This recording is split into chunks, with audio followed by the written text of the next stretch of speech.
Hi everyone, welcome back to our monthly Q&A. So this is being released in October of 2024. Our online course wrapped up last month, and the final module or the final pillar of health that we dove into was the immune system. And so I wanted to expand a bit on that in just a brief Q&A here, because now is the time when parents start to go, okay, my kid's been back to school for a while, starting to see the sniffly nose, starting to see some behavior flares, so on and so forth. Things that families who are raising neurodivergent children are very familiar with. That stuff, there's an upheaval that can happen in the fall. And I just wanted to point out one of the things that I've noticed in practice over the many years is that there can be flare ups or sometimes even regressions for some kids around immune system seasons. So, cold and flu season, which we're coming into, as well as the spring allergy season, essentially.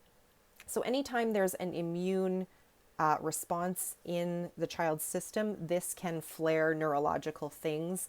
And, it may or may not be the case for your child. You may see your child be getting sick a lot, or they might be a child who never gets sick or doesn't get sick appropriately, but you see behavioral things come about. And this can be very interlinked. In the online course that I've just run, we talk at great lengths, in great detail, about the interface between things like the immune system and the gut, and how that then interfaces with the nervous system and can impact regulation, essentially. So this is relevant not just for children with autism spectrum disorder.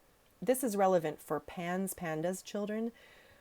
I think this is actually maybe even more so, more so relevant for those kids and families who have a child with PANS, because immune flares are kind of inevitable. And if you're not working with a practitioner to really deal with the root causes and manage the symptoms, then you're going to likely see these flares. And there are a lot of things that we can do to address that. So again, immune system stuff is really relevant for the kids that I see, no matter what their label or diagnosis is. It's of course important for all of us, right? So figuring out the state of your child's immune system is really important around this time. This time being in October, starting to get colder, days are shorter, bugs are starting to go around. And I'm going to, set out a little bit of a warning here that sometimes that's already building, and then we get to Halloween. And that often, what I see in practice, tends to push people over the edge. So maybe it's something you can prepare for. And it would be likely a very good time now to start with preventative measures. So certain nutrients and herbs and other things that you've worked on with your practitioner, and if you haven't yet, I would do so, to help support your child's immune system and their immune function and immune responses. Of course, if your child's neurodivergent, their immune systems are quite unique. And so you're going to have to really dive deep into what their specific, unique deficiencies might be, to make sure that an inflammatory process just doesn't kind of go out of control and cause a big flare.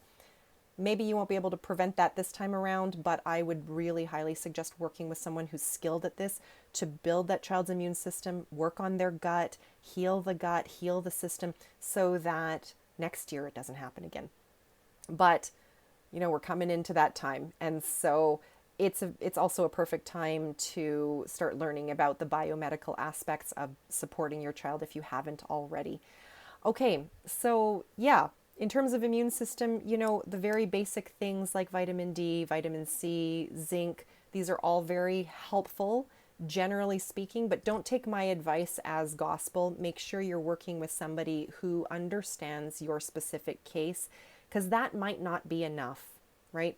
And gut healing is very important. So you still got time. It's early October, or early to mid-October, before Halloween hits, when the sugar rush can just tank our immune responses, and maybe set us up for not so great of a late fall, early winter period.